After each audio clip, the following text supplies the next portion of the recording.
Tensei Shitara Slime Datta Ken, WN, Chapter 205. Dagruel's army had reached the Holy Kingdom Rubrios and kept on their march through its border. And they mowed down all of the people who blocked their path and aimed at the holy capital with great vigor. The holy capital was protected by a threefold barrier. The large-scale magic essence warding barrier blockaded the city's outskirts. It was a barrier which obstructed the accumulation of magic essence to prevent outbreaks of monsters. However, it is naturally not invincible. Just like in the present situation, there may be an outbreak of rare monsters due to the barrier's destruction that might come to invade the city. To prevent this invasion, an anti-monster defense barrier had been installed, which protected the daily lives of the holy capital and its surroundings. As its name suggests, it was intended to prevent the invasion of monsters. It was a barrier with a strong magic essence isolation ability, but it only had influence on a certain level of monster and weaker. It didn't affect vampires, its true masters. Its purpose was to protect the citizens of the holy capital from field monsters. The holy knights usually patrolled between the first and the second barriers. And their work included searching for tears in the barrier and restoring them. It was common knowledge that the Holy Kingdom Rubrios was protected by a twofold barrier, but the existence of the third one was only known by the high-ranking people of the holy capital. The Evil Purification Barrier. It was the protection barrier of the highest level that had protected the sacred holy capital for a long time. It was a barrier that could be called the perfected version of the holy field, the barrier which attacks monsters with the only exception of those registered with an identification code. Everything inside the ramparts of the holy capital was within the scope of its influence. It was the largest scale barrier of its level, but it still couldn't cover the entire range. Even so, it was the strongest barrier, worthy to protect the holy capital. The transfer gate was established within the anti-monster invasion prevention barrier and outside the evil purification barrier.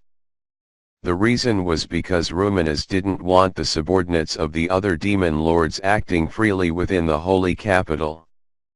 That was a reasonable argument, because not only it was troublesome to set and register identification codes for individuals, there was no guarantee that they wouldn't be hostile by next time.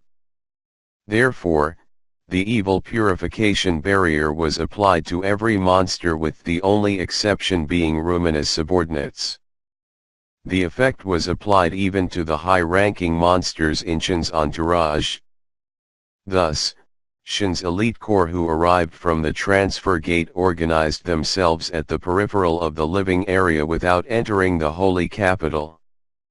The battlefield was outside the anti-monster invasion prevention barrier. It was the decision of the conference the night before. The barrier was ineffective against the angel army, or rather, the anti-monster has no meaning against the holy attributed angels. The monster army led by Shin and Co were suitable to oppose Dagruel. The ironic thing is that the immortal legion led by Alderman, which could be considered evil itself, didn't receive the effect due to holy demonic inversion. However, it would be a problem if undead came and went within the holy capital like they owned the place, so that's one of the reasons why Alderman was assigned to the interception forces. Tempest's group will engage Dagruel, Ruminas's group will suppress the angels. That is the plan. Immediately sensing that Dagruel's army had destroyed the large-scale magic essence warding barrier that had stretched around the border, Shin notified the entire army. As preparations were everything, Shin had finished stationing her elite corps. The immortal legion which Adalman had summoned stood at the front in perfect order, with 2,000 Death Knights as the main force. The rest of the legion's composition was as following: 100,000 zombie soldiers, carrion soldiers, 20,000 pawn soldiers, skeleton soldiers, 10,000 pawn archers, skeleton archers, 10,000 pawn knights, skeleton knights. There were such overwhelming numbers. They were an army that had been created by Alderman by using the corpses gathered from Great Jura Forest. They usually wandered around the floors of the labyrinth, but they all sorted this time. The 100,000 zombie soldiers are the monsters prepared urgently for this war. Most of them were once the soldiers of the Empire. Deployed inside the labyrinth, the ones which had their rotten flesh neatly removed were the pawn soldiers.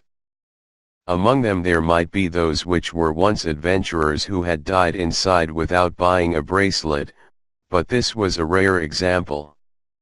In preparation for this great war, they had gathered the corpses which had been vacated by their souls. It was quite a large number. As there was a possibility that they might evolve into a higher rank being if they are able to survive this great war, they excitedly decided to participate in the war. Thanks to that, the total number was a little less than 150,000. Under Adalman's rule, they received an ability increase effect. Furthermore, due to holy demonic inversion, they wouldn't be affected by the effects of the barrier's magic essence isolation. Unlike inside the labyrinth, they cannot revive if destroyed. However, they won't be purified by undead purification, turn undead. They became such a dreadful existence, because as undead that had turned into holy attributed beings, they won't be affected by holy magic. And because they couldn't die from normal attacks either, the only way to stop their movement is to completely destroy them. And then, Shin's Elite Corps. 10,000 Terror Knights. Like the Death Knights, their strength was equivalent to a dash rank. And after the previous battle with the Empire, they had grown stronger. The true main force this time was Shin's Elite Corps. The only problem was that the commanders of the Elite Corps were the sons of the enemy leader, Demon Lord Dagruel. Shin believed that Dagruel's sons would not betray her since they had sworn loyalty to her lord, Rimuru. However, even without betrayal, whether or not they could fight was another story. Hey you guys.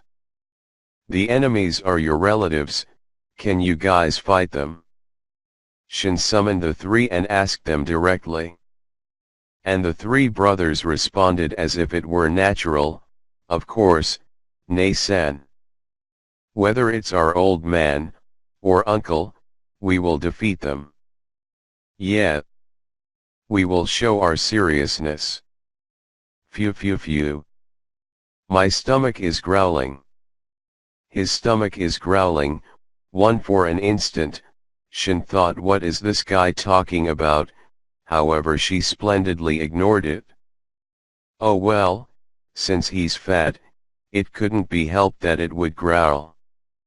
However, Shin never thought that it would ever manifest in a form of motivation. However, it was troublesome for her to tsukamai it. It will be alright if the people in question are okay. The problem might actually be their uncle. Dagruel has a younger brother. Yes. It seems our old man has two. One of them is our old man's aide, but I've never met the other one. They said that he's a dangerous person, so it seems he had to be sealed because of that, right? Oh well, it will be easy peasy if you entrust the task to us. When the third son Deborah said so, for some reason Shin became uneasy. Oh well, they are her cute subordinates who had become strong enough to equal the former demon lord's standard. She decided to believe in them, and she succeeded in pushing away her uneasiness. To such a Shin, however, for such an upright person as Dagru Eldano to turn out to be a traitor, it was something hard to believe. Adal Man said so while letting out a sigh. When he was installing the transfer magic formation, Dagruel was quite cooperative, and he got along well with Adal Man, who also had an upright character. Therefore, Adal Man felt that it was simply too unbelievable.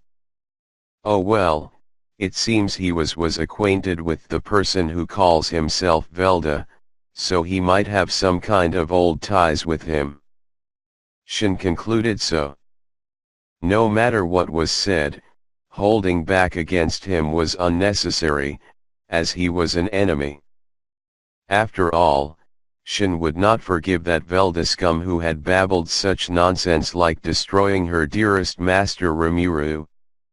If Dagruel is assisting that person, that would be the same as telling Shin you'd like to die, huh?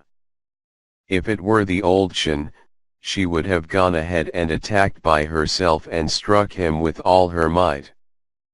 Phew. If you think about it, I have also become well-rounded. Shin sprouted a smile. She was satisfied with the growth of her heart. Shin-sama isn't round at all too. Because Deborah shouted in surprise, Shin struck his stomach with her hand like she was going to gouge his stomach. It was the so-called corkscrew punch. You shit for brains, I'll kill you. So, she spat those words at Deborah, the third son, who crouched down on the ground.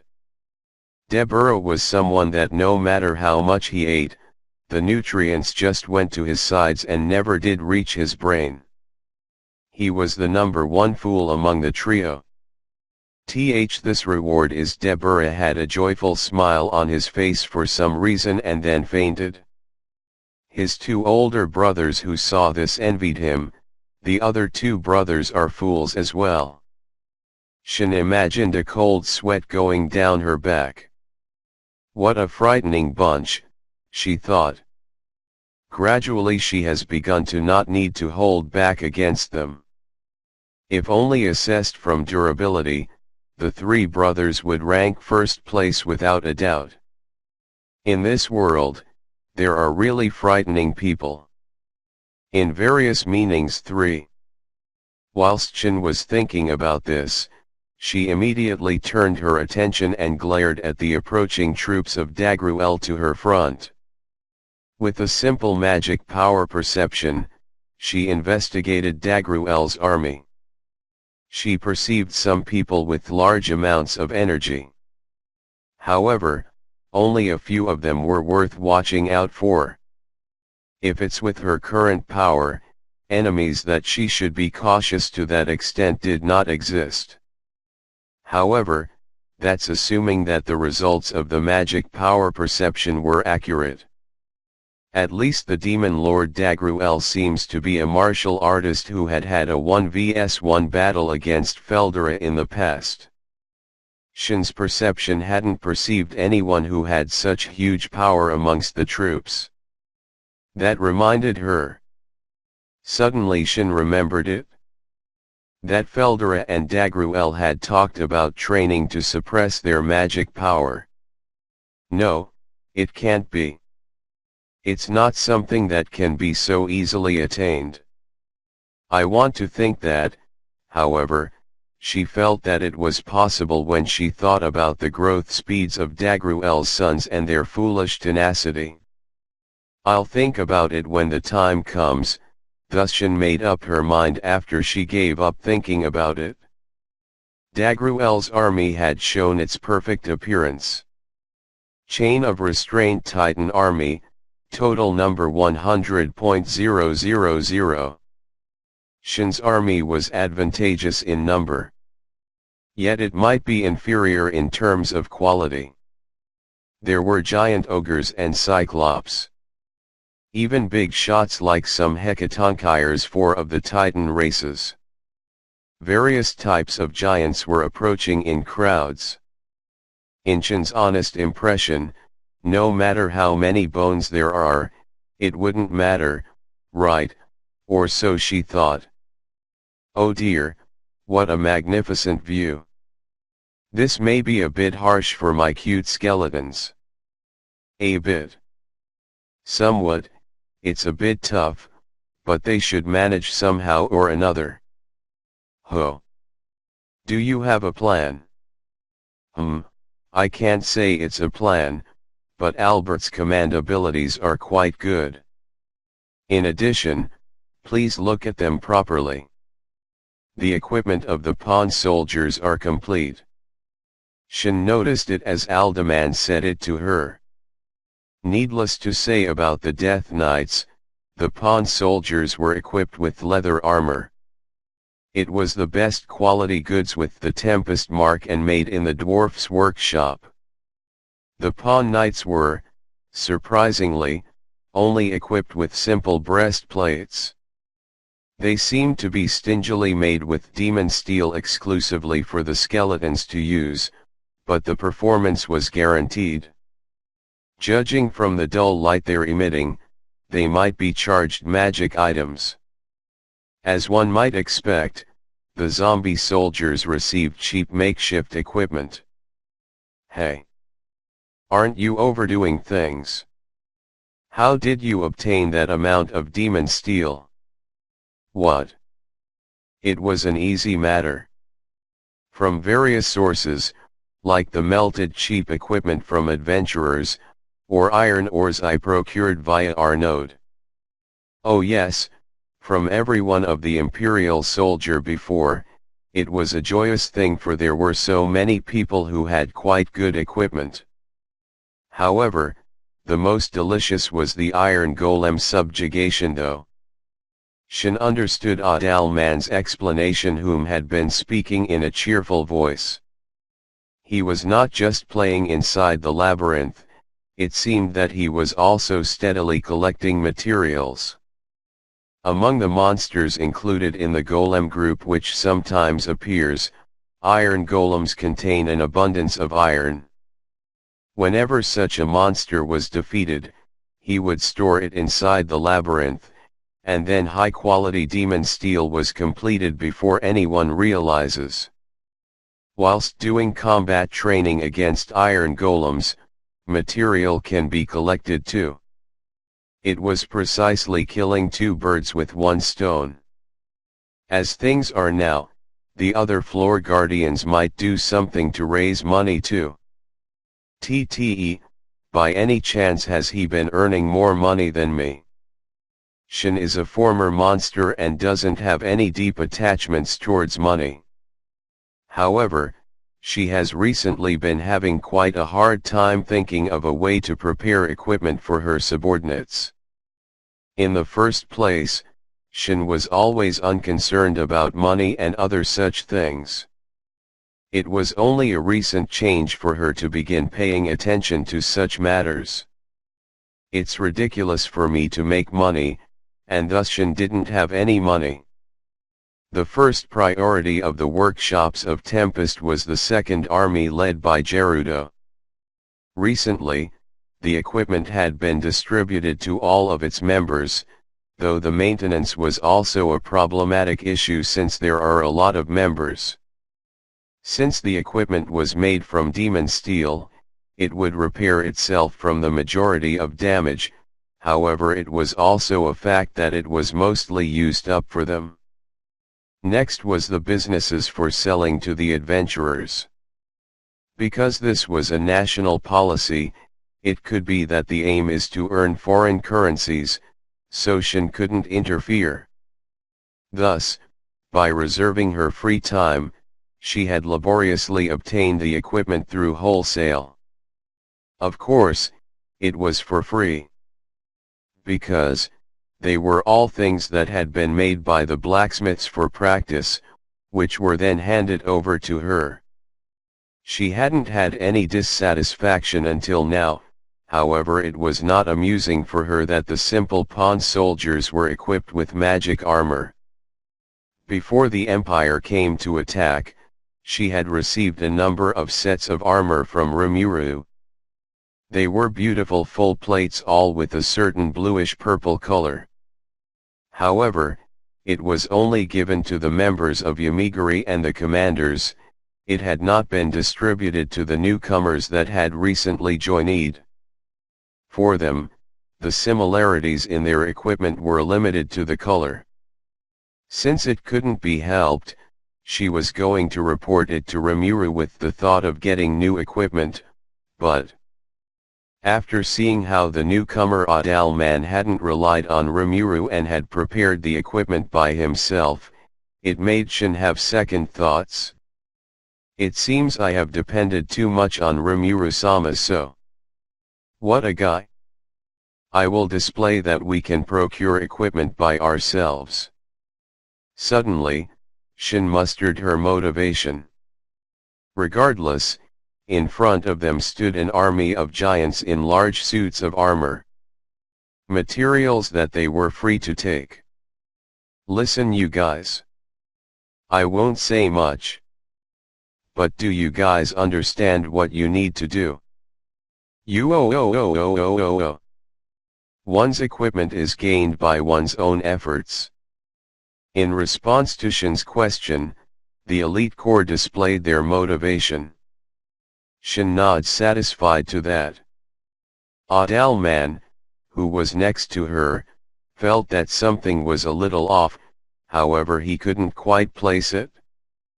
Adal man, because he has a perspective similar to that of a human, he had bribed the craftsman through various means in order to receive the equipment.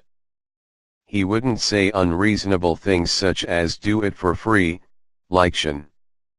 Not good. It would be better for me to not say anything to Shindano. Yesterday, a guy had suddenly appeared and claimed that Rimuru was dead. Alderman had a hard time calming Shin down. Rimuru-sama won't perish that easily. He had frantically calmed Shin, the blessing hasn't disappeared, so in the worst case he may have been sealed somewhere was how he tried to convince Shin into calming down. However, sealed you say? Then, I must leave immediately in order to help him. To Shin, who began to say unreasonable things, the enemy's commander is approaching. If it's the person named Dagruel, he might know about the details. He said that, and thus succeeded in turning Shin's anger towards the enemy. Even this time, with the matter about the armor, he had nearly ended up picking a fight with Shin, as such he was scared about whether she would snatch the pawn soldier's armor. No, Adal man certainly thought that it wasn't strange to make a comparison about the quality of the equipment even though the pawn soldier are small fry compared to Shin's elite corps. Adal man had felt relieved since he was splendidly able to divert Shin's attention away. The tongue is the origin of calamity. Saying needless things will just catch Shin's interest, and dwelling on it any further could be dangerous, was what Adal man thought. Therefore, he pointed her aggression towards the enemy. Well then, Shindano. May I perform the opening strike? He asked. He was worried that if he did as he pleased, afterwards there would be complaints from her. If Shin was the one who opened the battle, he would only be able to support. Since it would be impossible for him to use his large-scale attacks as he would hit his allies as well once both army collides. So if possible, he wanted to be the one who opened the battle, however. That was solely up to Shin's decision. Very well, I will permit you to do it. You better rampage to your heart's content. Shin gave permission whilst in high spirits, as the prospect of obtaining equipment was in sight. Shin's cold eyes gazed like a predator who had her prey in sight. When Adalman heard Shin's words, "Thank you very much." "Well then." He bowed to Shin and moved elsewhere. Shin, who saw that, laughed lightly. "To the ones who mocked the great demon lord Rimuru, die. And if by any chance Rimuru-sama is sealed, I will show that I will rescue him." Those were her thoughts. By the way, she was satisfied, as she seemed to be about to be able to renew her subordinate's equipment and also able to go wild against a suitable foe. At the same time, in her mind, a cool-headed calculation was being carried out.